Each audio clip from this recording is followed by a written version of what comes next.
우리가 오늘 전도서 순서대로 하면 이제 6장인데 우리가 5장 8절부터 같이 보도록 합시다.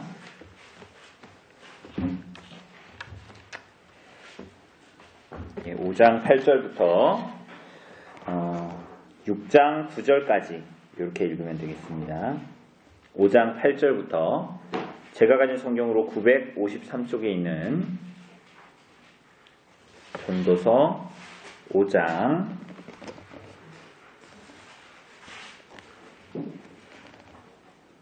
전도서 5장 8절부터 6장 9절까지 천천히 한번 읽어보도록 하겠습니다. 시작. 너는 어느 지방에서든지 빈민을 학대하는 것과 정의와 공의를 짓밟는 것을 볼지라도 그것을 이상히 여기지 말라. 높은 자는 더 높은 자가 감찰하고 또 그들보다 더 높은 자들도 있음이니라. 땅의 소산물은 모든 사람을 위하여 있나니 왕도 밭의 소산을 받느니라. 은을 사랑하는 자는 은으로 만족하지 못하고 풍요를 사랑하는 자는 소득으로 만족하지 아니하나니 이것도 헛되도다. 재산이 많아지면 먹는 자들도 많아지나니 그 소유주들은 눈으로 보는 것 외에 무엇이 유익하랴. 노동자는 먹는 것이 많든지 적든지 잠을 달게 자거니와 부자는 그 부요함 때문에 자지 못하느니라.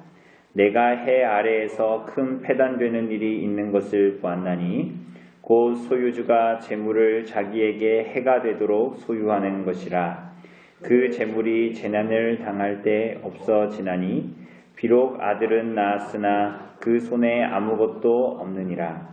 그가 모태에서 벌거벗고 나왔은즉 그가 나온 대로 돌아가고 수고하여 얻은 것을 아무것도 자기 손에 가지고 가지 못하리니 이것도 큰 불행이라. 어떻게 왔든지 그대로 가리니 바람을 잡는 수고가 그에게 무엇이 유익하랴. 일평생을 어두운 데에서 먹으며 많은 근심과 질병과 분노가 그에게 있느니라. 사람이 하나님께서 그에게 주신 바 그 일평생에 먹고 마시며 해 아래에서 하는 모든 수고 중에서 낙을 보는 것이 선하고 아름다움을 내가 보았나니 그것이 그의 몫이로다. 또한 어떤 사람에게든지 하나님이 재물과 부요를 그에게 주사 능히 누리게 하시며 제 몫을 받아 수고함으로 즐거워하게 하신 것은 하나님의 선물이라. 그는 자기의 생명의 날을 깊이 생각하지 아니하리니 이는 하나님이 그의 마음에 기뻐하는 것으로 응답하심이니라. 내가 해 아래에서 한 가지 불행한 일이 있는 것을 보았나니 이는 사람의 마음을 무겁게 하는 것이라. 어떤 사람은 그의 영혼이 바라는 모든 소원에 부족함이 없어 재물과 부요와 존귀를 하나님께 받았으나 하나님께서 그가 그것을 누리도록 허락하지 아니하셨으므로 다른 사람이 누리나니 이것도 헛되어 악한 병이로다. 사람이 비록 100명의 자녀를 낳고 또 장수하여 사는 날이 많을지라도 그의 영혼은 그러한 행복으로 만족하지 못하고 또 그가 안장되지 못하면 나는 이르기를 낙태된 자가 그보다는 낫다 하나니 낙태된 자는 헛되이 왔다가 어두운 중에 가매 그의 이름이 어둠에 덮이니 햇빛도 보지 못하고 또 그것을 알지도 못하나 이가 그보다 더 평안함이라. 그가 비록 1000년의 갑절을 산다 할지라도 행복을 보지 못하면 마침내 다 한 곳으로 돌아가는 것뿐이 아니냐. 사람의 수고는 다 자기의 입을 위함이나 그 식욕은 채울 수 없느니라. 지혜자가 우매자보다 나은 것이 무엇이냐. 살아있는 자들 앞에서 행할 줄을 아는 가난한 자에게는 무슨 유익이 있는가. 눈으로 보는 것이 마음으로 공상하는 것보다 나으나 이것도 헛되어 바람을 잡는 것이로다.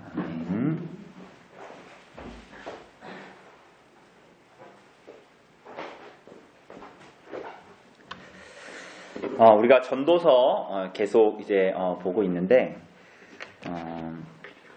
우리가 전도서 읽을 때 유의해야 할 점이 우리가 이 세상은 다 헛되니까 그냥 이 세상을 먹고 즐기자, 그게 아니라 그랬습니다. 그죠? 우리가 지난번에 본 대로 우리가 오늘 특별히 이 6장 9절부터 읽지 않았습니까? 근데 우리가 이제 5장, 6장, 4장 이렇게 나누어져 있는데, 요게 사실 원문을 보면 이 주제를 보자면 5장 8절부터 6장 9절까지 이렇게 한 문단으로 이렇게 묶을 수가 있습니다. 그런데 이제 이 주제가 뭐냐, 이 돈이 헛되다 이런 얘기 합니다. 사실은. 그러니까 돈이 헛되다라는 것이, 그러니까 돈 자체가 헛되다라는 것이 아니라 그 돈에 대한 욕망을 가지고 있는 그 사람의 욕망 자체가 헛되다라는 것을 이야기합니다. 그러니까 예수님께서도 이렇게 말씀하셨잖아요. 그러니까 하나님과 재물을 겸하여 섬길 수 없다라고 말씀하셨죠. 근데 그 예수 그리스도의 그 말씀의 의미가 여기에 이제 잘 해설되어져 있다라고 우리가 이제 보면은 됩니다. 당시에 이 전도서를 기록할 때에 패권을 쥐고 있는 나라가 이집트, 그러니까 우리가 성경에 나와 있는 대로 하면 어디입니까? 애굽입니다. 애굽. 그런데 이 애굽이 한마디로 오늘날로 치면 중국이나 미국이나 중국과 같이 이 세계의 무역을 휘어잡고 경제권을 휘어잡고 있는 그러한 형태였습니다. 그러니까 그 안에 있는 이스라엘은 어떻게 해야 돼요? 거기에 좀 붙어서 유익을 얻으려고 무역에 매달리거나, 아니면 더 나아가서는 어떻게 하든지 무엇을 하든지 이제 돈을 벌고자 했겠죠. 그죠? 그러한 이 맥락에서도 봤을 때에 오늘 이 전도서의 기자가 이 이스라엘 민족들에게 말하기를, 너희가 지금 저렇게 미국이 중국이 이 전도서의 기자의 상황으로 들어가면 저렇게 애굽이 저렇게 많은 경제를 주무르고 돈을 주무르고 거기에서 너희가 부합해서 돈을 얻으려고 하지만, 너희가 이 짧은 인생에 재물을 줍지 말고 하나님이 주시는 일용할 양식으로 선물로 기뻐해라, 뭐 이런 얘기를 이제 하는 겁니다. 그런데 이 얘기를 하는데 전도서 기자는 5장 8절에서부터 이 이야기를 시작하는데 뭐로 시작하냐 하면, 가난한 자, 빈민이라고 그러죠. 빈민이라고 써져 있지만 이 가난한 사람들 얘기하는 거잖아요. 이 가난한 사람들이 학대당하고 불의한 일을 당하는 것으로 이야기를 합니다. 그런데 이것을 전도서 기자가 얘기할 때 학대받는 것과 정의와 공의를 짓밟는 것을 볼지라도 그것을 어떻게 여기지 말라고요?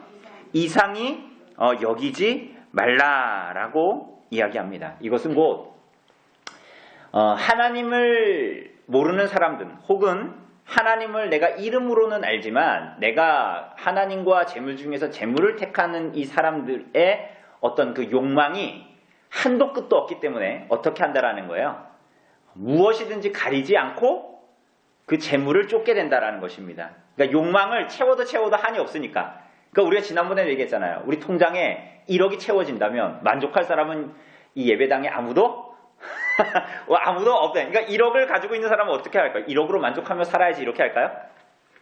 그것도 우리가 좀 이따 이야기할 건데, 1억을 가진 사람은 뭘 더 갖고 싶을까요? 2억을 더 갖고 싶겠지. 그러한 식이라는 거야. 그래서 여기 본문에 보면 이상히 여기지 말라라는 거예요. 왜냐하면 결국은 그 시대에 가난한 자들을 더 가난하게 만드는 일이든, 그래서 그 일들이 정의롭지 못한 일이든 공의롭지 못한 일은 아무 상관없이 이 사람들은 계속 어떻게 하려는 거예요? 계속 돈을 모으려고 한다는 거예요. 근데 그 수단이 가난한 사람들을 더 가난하게 해. 여러분, 우리 성도들은 그런 분들이 없으니까 부동산 투기를 하려는 사람들을 보면 어때요? 우리가 겉으로 봤을 땐 부동산 투기에서 겉으로 봤을 때 피해보는 사람이 있습니까? 없습니까? 내 주변에 부동산 투기 해가지고 돈을 내 옆에 사람들이 손해보는 게 있어요? 없어요? 내 옆에 사람들이 부동산 투기 내가 한다고 해서 그것 때문에 내 옆에 당장 손해보는 사람은 없잖아요. 그렇죠? 그러나 그래서 우리가 서울에 가면 이런 얘기 하잖아요. 야, 서울에는 저렇게 집들이 많은데 왜 내 집은 하나도 없을까? 이런 얘기 하잖아요. 누군가 그로 인해서 피해를 보고, 그죠? 사회 전반에 악영향을 끼치고. 그런데 부동산 투기하는 사람들은 그런 거 상관해요, 안 해요? 대학생들이 1평도 안 되는 그 박근혜 씨가 산다는 그 독방보다도 훨씬 더 작은 공간에 돈을 40~50을 주면서 사는데도 거기에 대해서 개의치 않죠. 맞습니까? 그렇죠? 그러니까 그것의 인간의 이 죄성의 본질을 얘기하는 거야. 그러니까 그걸 이상히 여기지 말라. 왜? 인생이 죄인에게 만족함이 없다라는 거야. 아까도 얘기했듯이 내 통장에 10억 들어오면 20억 갖고 싶은 게 인간의 끝없는 욕심이란 말이야. 그러니 10절에 보니까 그래서 뭐라 그럽니까? 은을 사랑하는 자는 은으로 만족해요? 못해요? 못해요. 만족하지 못하고 풍요를 사랑하는 자는 소득으로 만족하지 않는다라는 거예요. 그래서 이런 얘기를 하는 겁니다. 그리고 뒤에 보면 인간의 식욕은 채울 수가 없다라고 얘기합니다. 그렇죠? 그러나 이제 이어서 이제 얘기하는 것들, 뭐 13절에 보면 5장 13절에 보면 내가 해 아래에서 큰 패단되는 일이 있는 것을 보았나니 뭐 곧 소유주가 재물을 자기에게 해가 되도록 소유하는 것이다. 라는 것을 뭐 이야기하기도 하고 이런 얘기를 이제 하게 됩니다. 결국은 이 모든 수고가 만족을 얻지 못하는 이 모든 수고가 사실은 모두 다 헛되다라는 것을 계속적으로 반복해서 이야기합니다. 그러면 거기가 헛됨에 대해서 더 이야기하자면 11절에 보면 뭐라 합니까? 재산이 많아지면 먹는 자들도 많아지나니 그 소유주들은 눈으로 보는 것 외에 무엇이 유익하랴. 이게 무슨 얘기냐면 돈을 많이 벌잖아요. 돈을 많이 벌면 자기가 먹여 살려야 될 사람들이 많다라는 거예요. 근데 그게 식구뿐만이 아니라 자기가 거느리고 있는 모든 사람들을 자기가 다 먹여 살려야 된다. 이런 얘기를 하면서 무슨 얘기를 하냐면 내가 돈을 벌면 그것으로 내가 무한정 돈을 내가 무한정 벌고 내가 무한정 나를 위해서 그 모든 돈을 소유할 것 같은데 그게 아니라 오히려 이 전도서 기자는 뭐라고 얘기하냐면 돈을 벌면 그것으로 내 주변의 사람들이 쓰는 것을 내가 목도하게 된다. 그러니까 어떤 면에서는 내가 수고해서 내가 번 돈을 나는 그것을 쓰는 것을 오히려 구경거리로 그냥 보게 되는 것이지 내가 만약에 10억을 벌면 10억을 다 나 자신을 위해서 쓰게 되지 않는다라는 것을 말합니다. 그러니까 무한정 내가 돈을 소유할 수도 없고 무한정 내가 나를 위해서 쓸 수도 없다. 그런데 거기에만 허망함이 있는 것이 아니죠. 돈을 벌면 벌수록 그게 나를 행복하게 해준다라고 생각하지만 그것이 그렇게 비례하지 않는다. 우리들이 생각할 때는 돈이 10억 있을 때랑 20억 있을 때랑 어느 때가 더 행복해야 돼요? 그래 우리가 흔히 생각하는 대로 20억 있을 때가 더 행복해야 되잖아요. 그렇지 않다라는 거예요. 그러니까 10억을 버는 사람의 행복이 1이라면 20억을 버는 사람은 행복이 2가 돼야 되는데 그렇지 않다라는 거예요. 그럼 이건희는 막 행복해서 죽어야 되는데 그렇지 않다라는 거예요. 근데 이게 그럴 거라고 우린 자꾸 생각하는 거지. 근데 이게 다 헛되다. 그래서 12절에 보면 뭐라 그럽니까? 노동자는 먹는 것이 많든지 적든지 잠을 어떻게 자요? 달게 자요. 그러니까 얼마나 오늘 하루 여러분 오늘 집에 가서 잠을 달게 주무실 거잖아요. 그러니까 오늘 하루 수고했으니까 오늘 수고가 오늘로 족한 거예요. 그래서 잠을 달게 자. 그런데 그 다음에 보면 어때요? 부자는 그 부요함 때문에 자지를 못해요. 여러분 왜 부요함 때문에 자지 못할까요?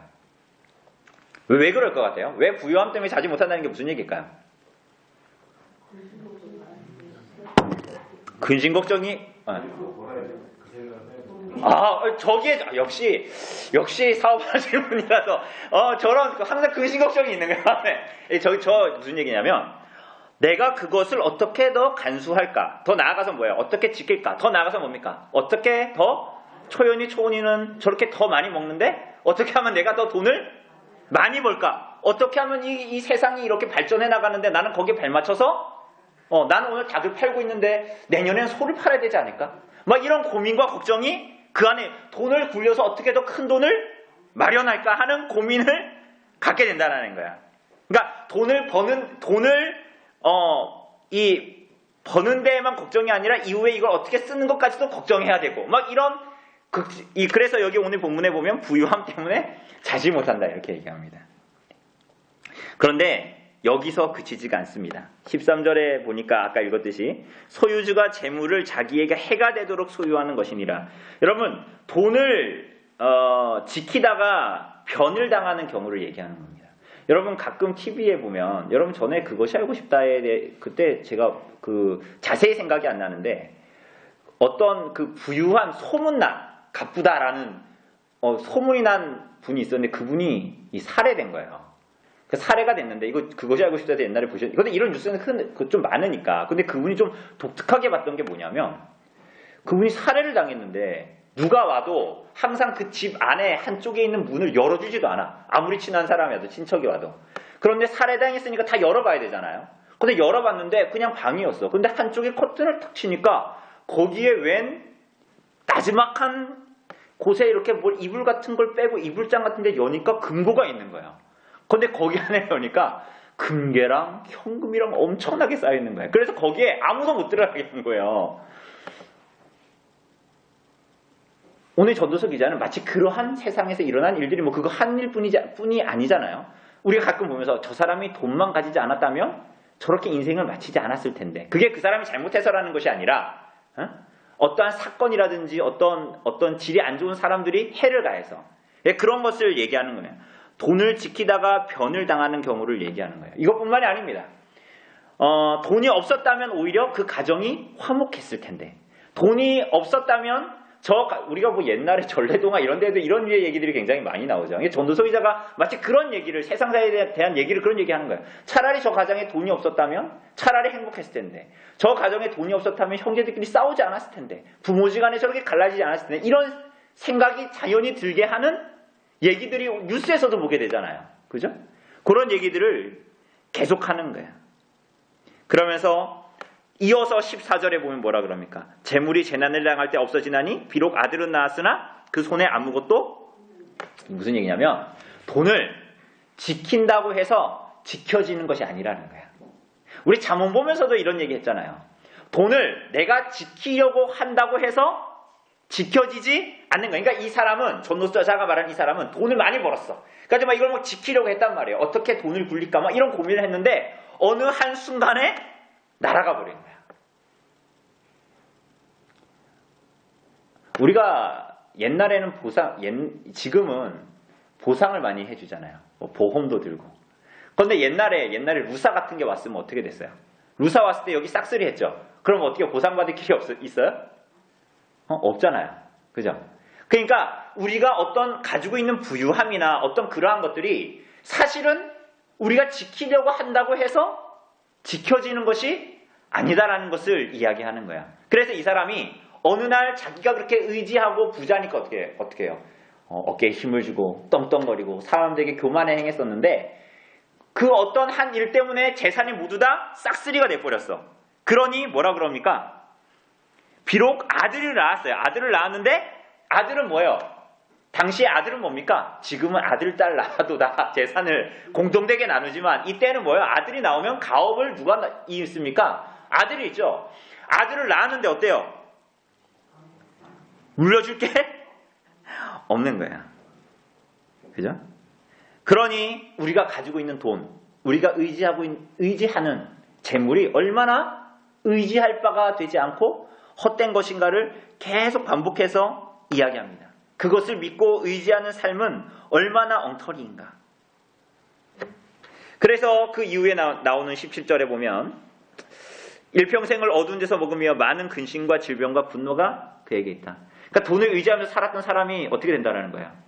야, 그때 우리 와이프가 저기다 돈 쏟아붓지만 부락거리지만 않았어도 이런 얘기하는 거야. 일평생 원망하는 거야. 분노. 나한테 사기쳤던 사람에 대한 분노. 나에게 내가 돈을 잃어버리겠다는 저 사람에 대한 분노. 사실은 그게 그 사람이 잘못됐지만 그 사람이 뭘 의지하고 있었던 거예요. 그걸 얘기하는 거예요. 근원적인 얘기를 하는 거예요, 지금. 그러니 이 사람은 어떻게 돼요? 나중에 보니까 근심과 질병과 분노만 있는 거예요. 그러니 몸 좀 눕고 병이 생기고 막 그런 얘기를 하는 거예요. 이 사람들은 나아가서는 말씀을 받지도 못하게 되죠. 그죠? 그래서 예수님의 비유에 보면 뭐라 그럽니까? 예수님께서 씨 뿌리는 비유 이렇게 말씀하시잖아요. 그죠? 그런데 씨 뿌리는 비유할 때 뭐 길가에도 떨어지고 돌밭에도 떨어지고 이러잖아요. 근데 가시떨기에 떨어진 그 씨 보고 뭐라 그럽니까? 가시떨기에 떨어졌다라는 것은 말씀은 들으나 뭐 때문에? 세상의 염려와 재물의 유혹에 말씀이 막혀 결실하지 못하는 자요라고 얘기했죠. 말씀하셨죠. 그죠? 그것이 이걸 얘기하는 거예요. 재물이 이렇게 헛되는 것인데 여기에 모든 것을 다 쏟아부어서 세상의 염려와 재물의 유혹에 말씀이 결실을 맺지 못하는 데까지 나아가는 것입니다. 그죠? 헛된 인생이죠. 여기에 대해서 이제 6장으로 넘어가면 6장 3절에서 보면 이렇게 얘기합니다. 사람이 비록 100명의 자녀를 낳고 또 장수하여 사는 날이 많을지라도 그의 영혼은 그러한 행복으로 만족하지 못하고 또 그가 안정되지 못하면 나는 이르기를 낙태된 자가 그보다는 낫다 하나니 이렇게 얘기합니다. 이게 무슨 얘기냐면 차라리 이 부유한 자가 자신을 보고 얘기하는 거예요. 차라리 전도자가 이 부유한 자를 보면서 차라리 너보다는 낳지 못하고 해를 보지 못하고 배 안에서 낙태된 자가 낫지 않겠냐라고 얘기하는 거예요. 왜 그럴까요? 왜 낙태된 자가 나아요? 이 땅에 태어났는데 온갖 수고를 한 거예요. 온갖 수고를 하고 전도자의 이야기에 의하면 어떻게 됩니까? 해 아래에 사는 모든 수고가 증기 같고 한 호흡 같아서 잡고 붙들 수가 없는 거야.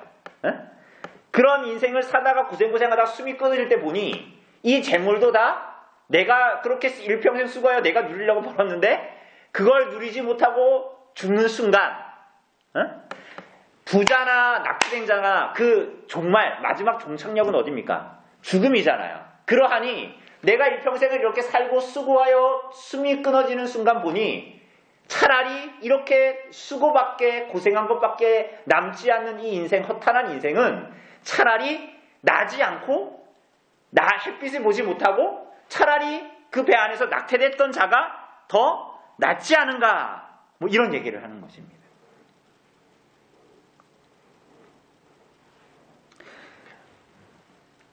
뭐 그것뿐만이 아닙니다. 그런데 우린 지금까지 막 부유한 자만 계속 얘기하잖아요. 그런데 8절에서 보면 아주 재미있는 얘기를 합니다. 8절 한번 읽어볼까요? 시작.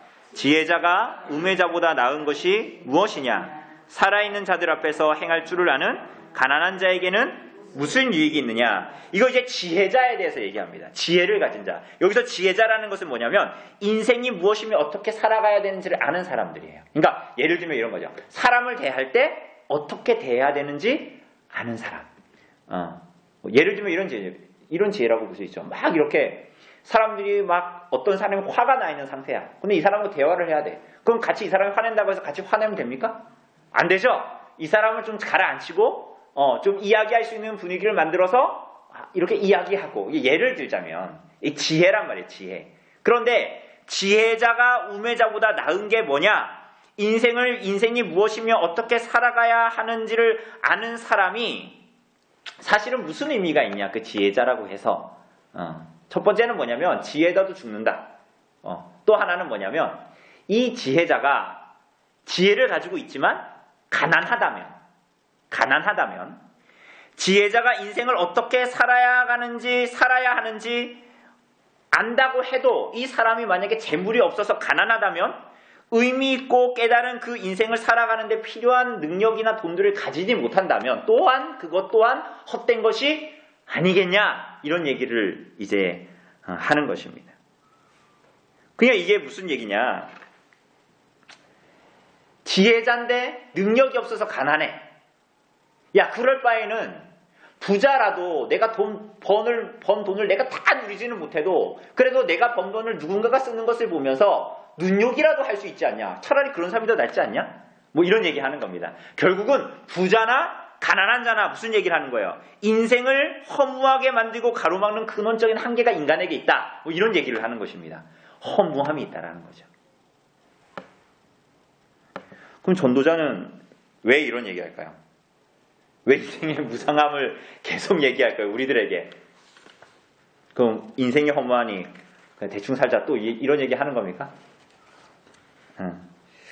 인생이 모든 것이 제한적이고 이 땅에서 우리가 누리는 모든 것이 제한적이고 유한하다, 헛되다 라는 것을 깨닫는다면 이것을 우리가 이야기할 때에 하나님의 손에 벗어남이 없는 이 세상을 바라볼 때에 인생의 허망함, 어떤 유한함, 그러한 것들을 하나님께서 이 세상에 두셨다라는 거야.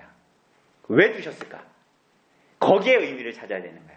하나님이 이것을 왜 두셨을까? 근데 우리가 지금 한 얘기는 어떻게 보면 세상에서 말하는 철학, 세상에서 말하는 어떤 우리 윗대에 살았던 사람들의 지혜, 이런 얘기 비슷한 얘기 하잖아요. 그죠? 허망하다, 허탈하다. 근데 전도서 기자가 왜 이런 것들이 있다라는 것을 얘기할까요? 저 불교도 인생이 헛되다 그러고 기독교도 헛되다 그러니까 우린 다 헛된 인생 재밌게 살아보자 이런 얘기하는 게 아니란 말이에요. 우리가 얘기하는 것은 하나님께서 이 인생의 허무함과 제한을 두신 이유가 뭐냐? 그것이 하나님의 손과 섭리 안에 있음을 말하고 있는 것입니다. 왜 그러면 하나님의 손 안에 있으면 유한하지 않고 나쁘지 않고 막 이래야 되잖아요. 그런데 하나님이 이 세상에 하나님의 섭리는 반드시 지금 이루어지고 있고 하나님의 계획은 지금 온전히 이루어지고 있단 말이에요. 그런데 이 세상에 허무함이 있고 제한이 있단 말이에요. 그거 왜 그럴까요?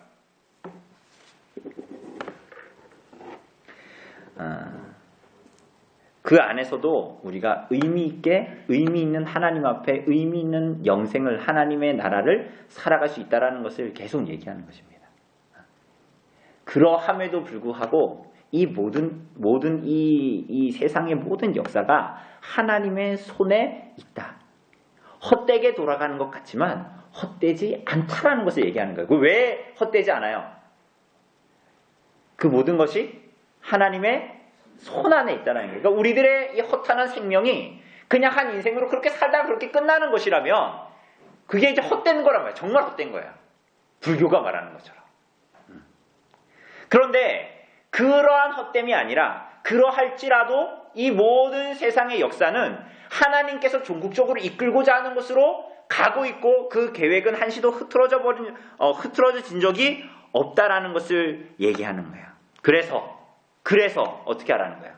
이 땅에 살아갈 동안 내가 모든 것을 차지할 것이다. 왜 네가 나보다 더 큰 것 같냐? 네가 왜 나보다 더 많은 거 먹냐? 더 많이 먹냐? 더 크냐? 이기심과 탐욕으로 살아가지 말고 내가 수고하여 일한 것으로 모든 사람을 유익하게 하라는 거예요. 이게 계명이잖아요. 이게 이 십계명 가운데 속해져 있는 것이고 이웃을 내 몸과 같이 사랑하라는 그 계명 안에 속해져 있는 것이잖아요. 그죠? 그래서 예수님께서 사도행전 20장 35절에 보면 뭐라 그러세요? 주는 것이 받는 것보다 복이 있다라고 말씀하시죠. 근데 이게 그냥 이 세상을 살아가는 격언처럼 그냥 베푸는 게 더 좋은 거야. 이런 얘기가 아니에요. 그죠? 하나님의 손 안에 있고 종국적으로 예수께서 재림하심으로 말미암아 이 세상에 살았던 모든 영혼들이 모든 인류가 하나님 앞에 서게 될 것이고 그 앞에 심판이 있다라는 것을 얘기하시는 거예요. 그죠? 주는 것이 받는 것보다 복이 있다. 어떻게 그럴 수 있을까? 여러분 디모데 전서 6장 17절 19절에 보면 이렇게 말씀합니다. 이게 사실은 그러니까 이 신약과 구약이 따로 있는 것이 아니에요. 따로 있지만 그 안에 하나의 교훈으로 하나님께서 원하심과 그 뜻이 하나로 드러나고 있는 거야. 이 전도서의 오늘의 이 주제를 디모데 전서에서 이렇게 얘기합니다. 6장 17절 19절에 정함이 없는 재물에 소망을 두지 말고 오직 우리에게 모든 것을 후히 주사 누리게 하시는 하나님께 두며 선을 행하고 선한 사업을 많이 하고 나누어 주기를 좋아하며 너그러운 자가 되게 하라. 이것이 장래에 자기를 위하여 좋은 터를 쌓아 참된 생명을 취하는 것이니라. 이렇게 얘기합니다. 정함이 없는 재물에 소망을 두지 말라는 거예요. 그것으로 너의 식욕처럼 끝이 없는 식욕을 채우려고 하는 어리석은 짓을 하지 말라라는 거예요. 정한 마음을 거기에 두지 말라는 거예요. 이 소망이 거기 없다라는 거예요. 그걸 내가 지킬 수도 없고 내가 온전히 그걸 다 누릴 수도 없는 것이 인간의 유한함이다. 이렇게 얘기를 하고 있습니다. 그래서 오직 우리에게 모든 것을 후히 주사 누리게 하시는 하나님께 너희들이 정한 마음을 두라는 거야. 지난번에 우리가 전도사할 때 그러지 않았습니까? 먹고 마시고 수고하는 낙을 즐거워해라. 왜? 그게 누가 주신 거기 때문에? 하나님이 주신 거기 때문에. 여기서도 오늘 디모데 전서에서도 그러잖아요. 모든 것을 후히 주사 누리게 하시는 하나님께 두라는 거예요. 그죠? 오늘 주께서 우리에게 주셔서 먹고 마시게 하는 것에 자족하는 마음으로 살아가라 라고 이야기하는 것입니다. 그죠? 우리가 오늘 이것을 기억하고 우리들이 누리는 것을 같이 봤으면 좋겠어요. 우리 각자의 인생이 누리고 있는 것을 우리가 바라보면서 그것을 더 나를 즐겁게 하려는 것이 아니라 나의 이 욕심과 이 소욕에 정함이 없다라는 것을 깨닫고 끝이 없다라는 것을 깨닫고 다오다오하는 이 거머리, 우리 여기서 봤잖아요. 거머리의 두 딸. 다오다오해도 끝이 없이 다오다오하는 그것이 아니라 하나님께서 주신 것에 만족하고 자족하고 다만 나에게 오늘 먹고 마시고 입을 것 하나님께서 주시는 것에 만족하며 자족하는 마음으로 이 땅을 살아가는 그것이 참된 생명을 취하는 것이라고 얘기하고 있습니다. 우리가 이러한 중심을 가지고 좀 살아가게 해달라고 하나님께 기도합시다.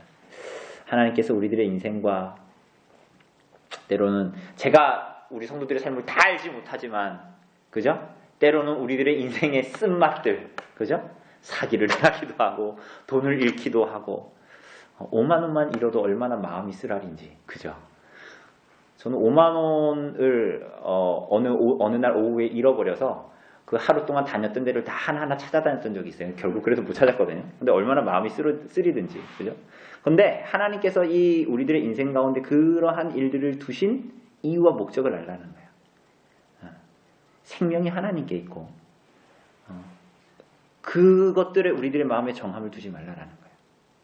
우리들의 소망이 하나님께 있음을 기억하고 하나님 우리에게 이 눈을 주십시오라고 좀 우리가 기도했으면 좋겠습니다.